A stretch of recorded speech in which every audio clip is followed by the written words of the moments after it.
Look at, there's fence posts. See how deep it is? Like 2 foot out there. But it is pretty. Alright, let's hope I can get going again. That's the very back here, and we are moving as well. Dang it. I don't know if this snow is thicker, softer, slicker, wetter, what, but we're not doing nearly as well as we did before.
Oh crap!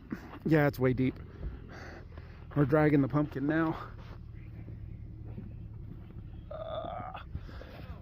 So hopefully someone's going to come down and put us on a rope, because I just don't think we have the clearance to get up to the top. With the conditions changed and the snow being slick as heck, Kenny's going to pull us up on a rope and hope we can get up to the top here. Alright, the Vitara did it. The big Vitara pulled the little Vitara up that hill. It was kind of sketch, but we made it. Now we're cruising what should be the downhill side and trying to head towards fuel in a city and all that good stuff.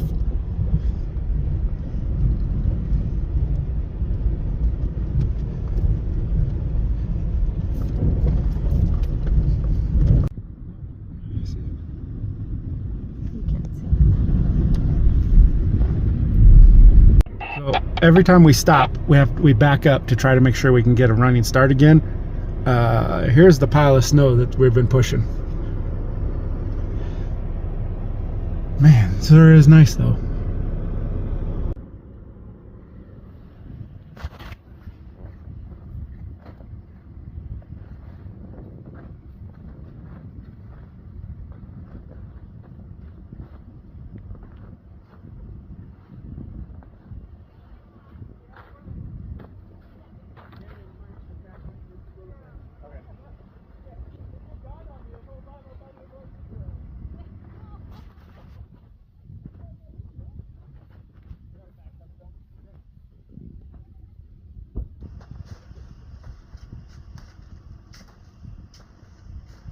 Back.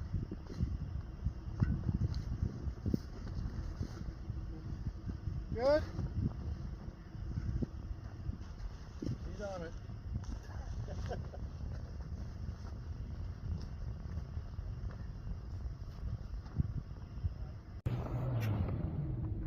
The Delica's high-centered. Paul's got his tracker, trying to get some momentum to give him a little bumpsy. But coming up the hill, that top layer of snow has just turned to ice, so he's slipping and sliding too.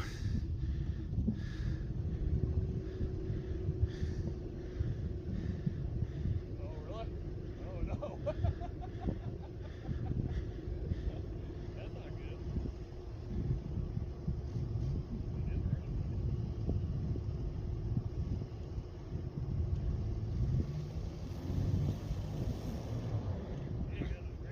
He can't even get enough traction to get the rope tight.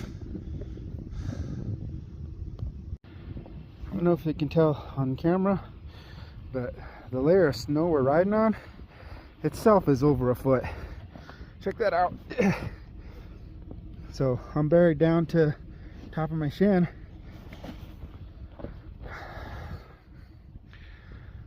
Hope we get off the mountain by dark, but I don't know.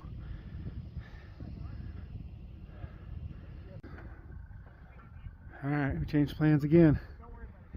well, not really, just changed attempts at rescuing. We're gonna hook a winch up to the stump and pull him a little bit, see if we can pull him about 10 foot and maybe get him back on top.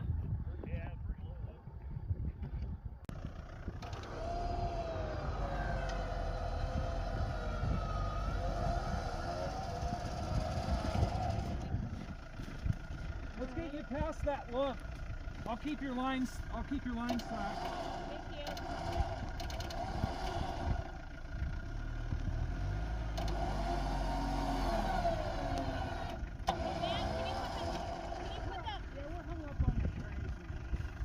Can you put that saver over that stump? Hung up on it.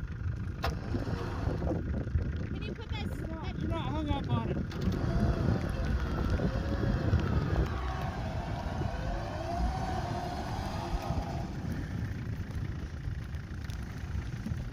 Keep coming forward if you can.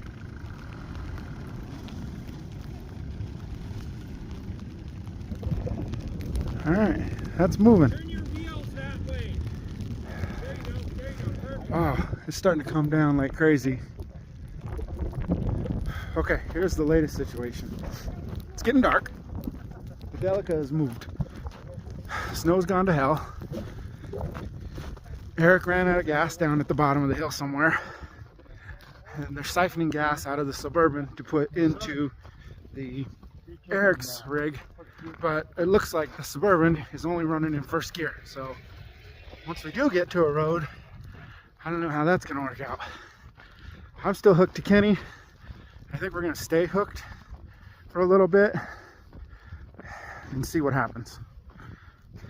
Right? I got you.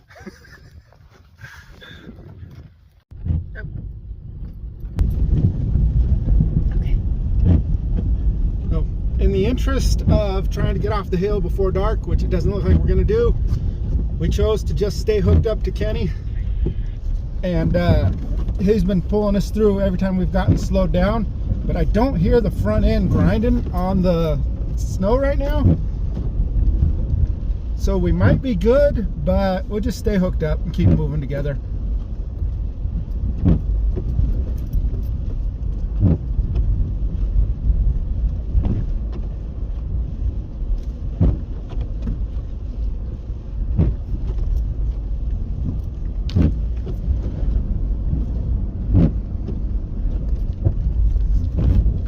I think I ran the rope. You ran it over.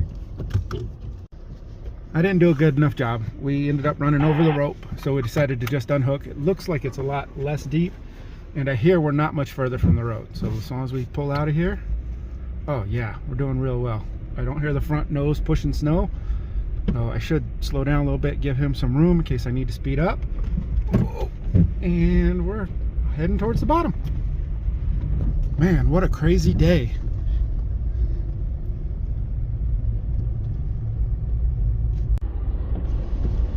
We just rolled past Eric.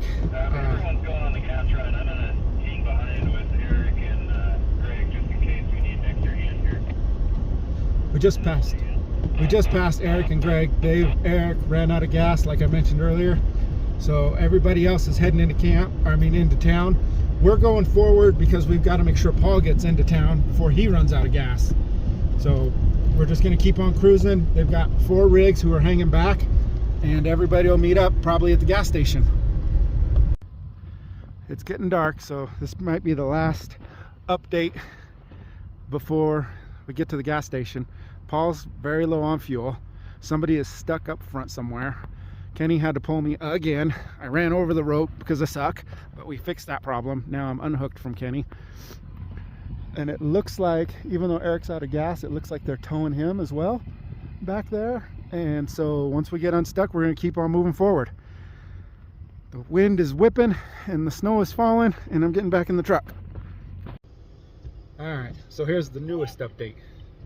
There's it's kind of a whiteout down there at the bottom. We don't have tracks that we would follow, and so guys are trying very desperately to not go off the road and stay on the road and make sure we're in the right direction. And it looks like they're towing Eric behind us, so everybody is all grouped up together. We're all safe and together, We just got to figure out what road we need to get on in order to get onto pavement and towards the town, because it is snowing like crazy.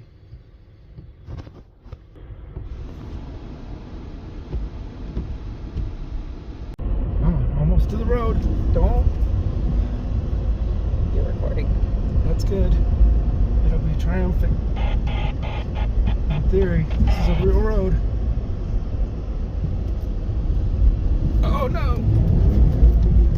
It is a real road, but it's still full of snow. We just found service, so we're climbing down this hill. We just called the little mini mart, has 24-hour gas pumps. We're about 20 miles away from town, and we just got to get out of this snow.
My turn to kick over the berm.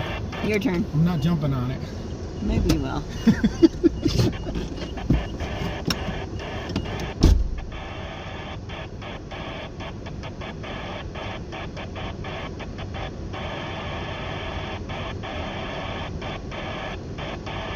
Just kicking over the berm, you know, so we don't have to push it out of the way right away.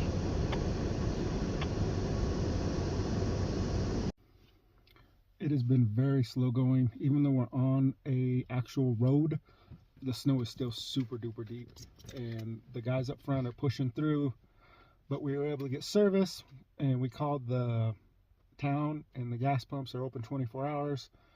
But also with that service, some of the guys started looking at satellite imagery, and they're saying this road might not go through.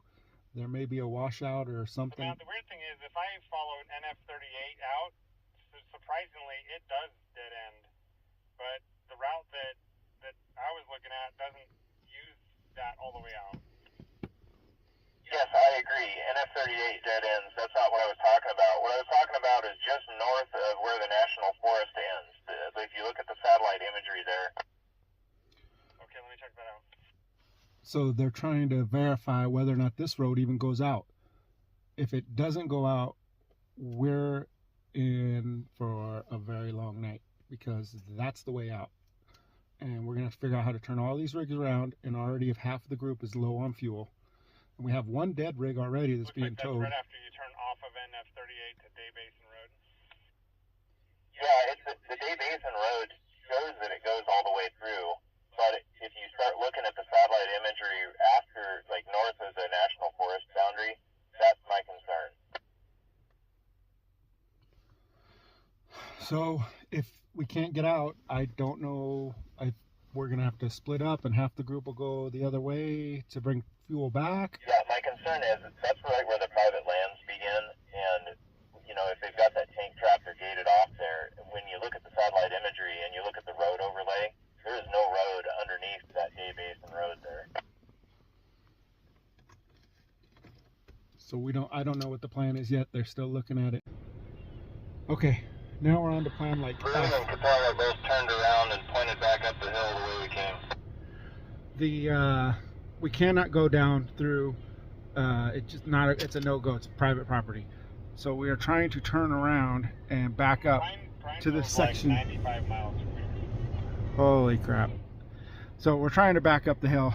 And then we're going to have a meeting and figure out what we're going to do. Problem is I don't know how to get to Dayville on a plowed road that's a whole lot closer. We're having issues figuring out how we're going to get fuel to everybody. But right now we're just getting up to the top of the hill to the plateau, then we'll have a little meeting. Holy mackerel, what an adventure. So we've gotten everything backed up to a clearing, and some of the rigs are going to go by us and go all the way back to Primeville and fill up as many gas cans as they can get a hold of, hoping to bring back at least 20 gallons of fuel, because we have to go all the way back the way we came in all day in order to get back to camp, and we don't got the fuel for that. Paul has been almost empty for a while. Kenny's at less than a quarter. I'm at a quarter. Excuse me. A lot of the other guys are way down to about a quarter. But the 4 rigs that have enough fuel are going to get out of here, go to Primeville, buy some fuel, buy some gas cans, and then come back. So the rest of us are going to circle up the rigs or park the rigs out of the way, start a fire, and probably going to be here for about 5-6 hours just hanging out waiting for them to come back, because it's probably 2.5 hours to Primeville and then to fill the gas tanks and then to come back. So it's quite a night.